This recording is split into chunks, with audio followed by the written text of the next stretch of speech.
What's up guys? This is Koro. Welcome to my channel. Nag-share ako ng opinions ko, experiences at iba pa na related sa crypto, NFT or Web3 projects. I'm a part of Marites Gaming Guild and Zen Talpakan Guild, mga community na tumutulong para ma-educate ang mga tao about crypto and investing. Hindi kami mga financial advisors at nandito lang kami para tumulong sa inyo.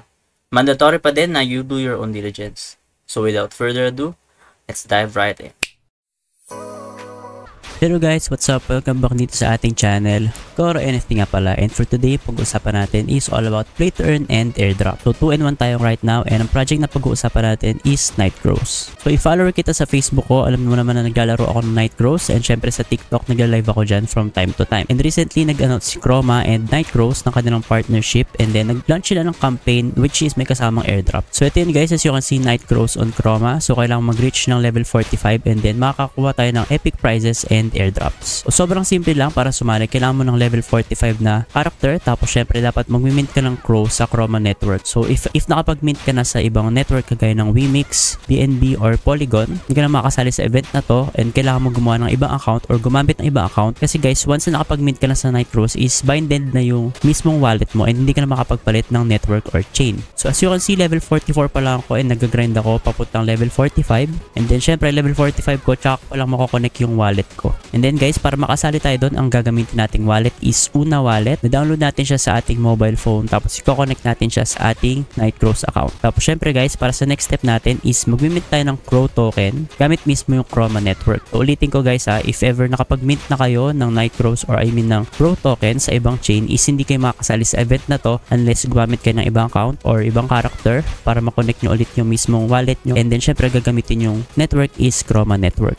For guide naman is hindi ko pa siya mapapakita kasi nga as you can see level 44 pa lang ako. Pero syempre pagdating ng level 45 gagawa tayo ng tutorial kung paano mag-mint ng Crow token gamit ang Una Wallet and then sa Chroma network. And syempre guys, if iniisip nyo kung worth it ba talagang sumali dito sa airdrop na to, and I think worth it naman siya kasi 100k yung KRO token na ipapamigay nila. So for instance, meron tayong 100k na KRO token. Tapos for example, ang sumali lang hanggang June 28 which is yung end ng event na to, which is yun nga June 28. Kunyari is around 2,000 players lang yung sumali. So meron tayong tig 50 tokens or KRO tokens sa ating wallet. Then syempre ita-times natin to sa current KRO token price. Syempre si KRO token is hindi pa natin alam ang price niyan kasi nga hindi pa siya listed and then sa June pa siya lalabas. Pero may nakuha akong details na ang recent pre-sale nila dito is umabot ng $12 per token. So pre-sale price natin siya i-base or yung lowest price niya. So sabihin natin times 12 yung 50 tokens na makuha natin. So meron tayong $600 na airdrop. Yun ay kapag around mga 2,000 players lang yung sumali sa mismong event na to. And right now as you can see, pag in-scroll ko sa baba, I don't know kung nag-update to or late siya mag-update, pero as you can see 106 pa lang yung participants right now. If ever nalilito kayo bakit ang onti pa lang sumasali dito matagal na si Nightcrows and marami ng level 45 pataas, gaya ng sabi ko, ulitin ko ulit, yung iba kasi dyan is karamihan level 45 pataas na nakapag-mint na sila ng Crow token sa ibang network, so binded na yung kanilang wallet, and then hindi na sila makapagpalit ng chain or network sa Chroma. Malamang at sa malamang nakapag-mint sila pero hindi sa Chroma network kundi sa BNB, Polygon, Avalanche, or Wemix na network. So if nagtataka kayo kung legit ba talaga si Chroma, makikita nyo naman dito yung sa main menu nila. Then punta ka sa help, then scroll down ka sa baba, and then punta ka sa NFT, and then next mo to, makikita mo na anim yung kanilang chain na supported. Wemix, Avalanche, Ethereum, Chroma, BNB, and Polygon. And then syempre si Nightcrows, hindi naman niya susupport yung chain na yan if hindi naman siya legit. And as you can see guys, ito yung character ko nga, level 44. And then balitaan ko lang kayo kung ano yung progress ko dito. As you can see, meron na akong 68k na growth rate. Tapos ang rare ko dito is 4 plus 3 dito sa aking accessories. Tapos plus 5 yung holy relic ko, and then plus 4 yung brooch ko and talisman. So medyo above average naman yung aking character dito. And then yun nga, meron pa ako natitirang diamond which is 7.5k. Tapos 4M yung gold ko. And then ang next target ko siguro is kung hindi dalawang rings, baka bumili na lang ako ng helmet. Tapos syempre hintayin natin yung update nila bukas, which is baka magkaroon tayo ng bagong event dito, and then pwede natin gamitin yung ating diamond. Kaya naka-standby pa yung 7.5k na diamond ko right now.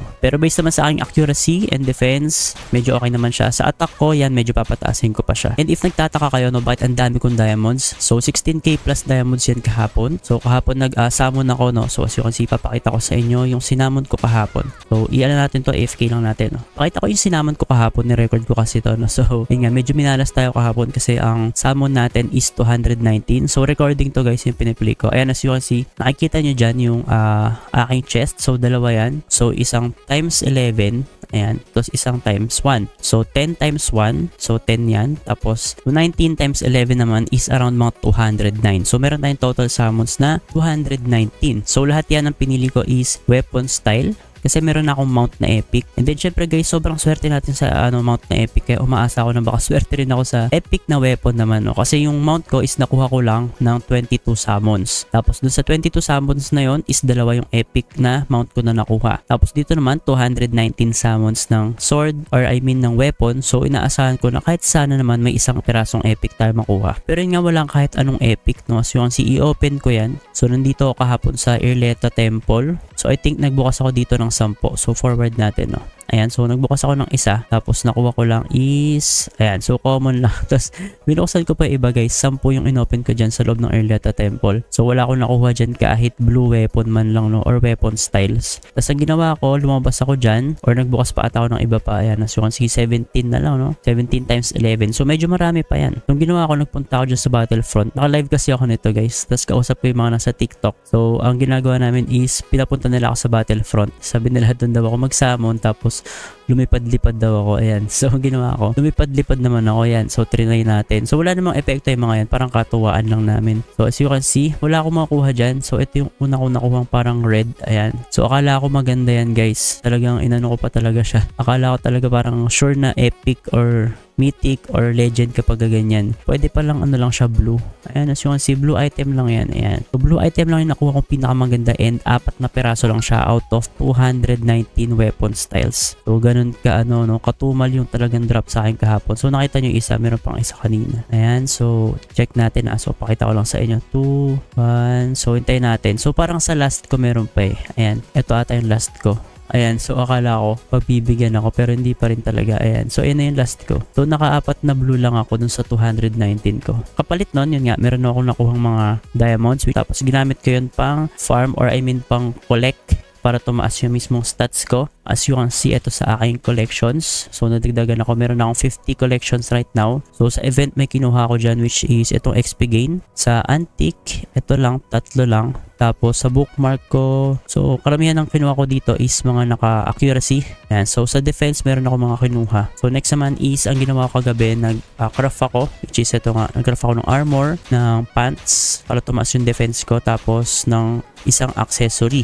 Ito guys, bound. So, ito naman guys is parang alam ko binili ko lang ata to.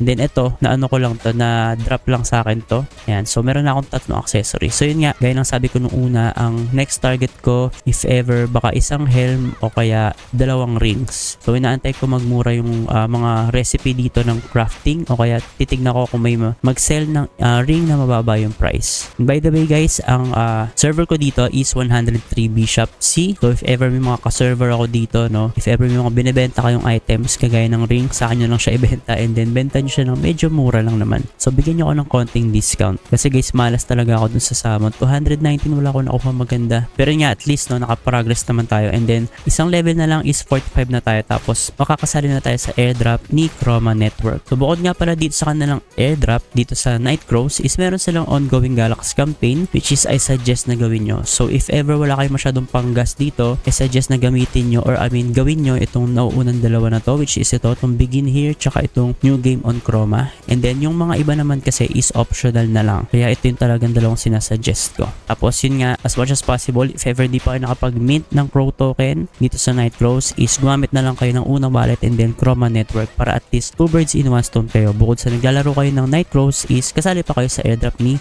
Chroma Network. And lastly guys, nga pala, meron pa silang event po which is ito nga, kapag ka nag-mint ka, bibigyan ka na lang gas fee payback sa iyong pag-mint ng Crow token sa Chroma Network. So Ethereum na gagamitin natin ng gas fee dito is isasend nila after ng event which is June 28. So abang-abang lang tayo and then syempre tignan nyo rin participants if ever dumadami na. So as much as possible kasi sana may mga daming mga Pinoy na makasali dito para hindi naman puro foreigner yung nakakuha ng airdrop, no guys. And I think yun lang muna para dito kay Chroma tsaka kay Nightcrow. So 2-in-1 itong pinag-usapan natin right now, play to earn and airdrop. Huwag kayong mag-alala guys kasi bibigyan ko ng update dito and guide kung paano mag-mint gamit ng unang wallet under Chroma Network kapag mag-mint na ako ng Crow token pag nag-level 45 na ako. So abangan nyo guys kasi hindi aabot ng Sabado, malamang is naka-level 45 na ako and then nakapag-upload na ako ng aking guide doon. So So make sure guys na naka-follow din kayo sa aking TikTok and Facebook para sa mga quick updates ko, no, mga post ko. Kasi guys, from time to time, if ever busy ako, dun ako nag-a-update. So yun lang muna guys, and see you sa ating next video.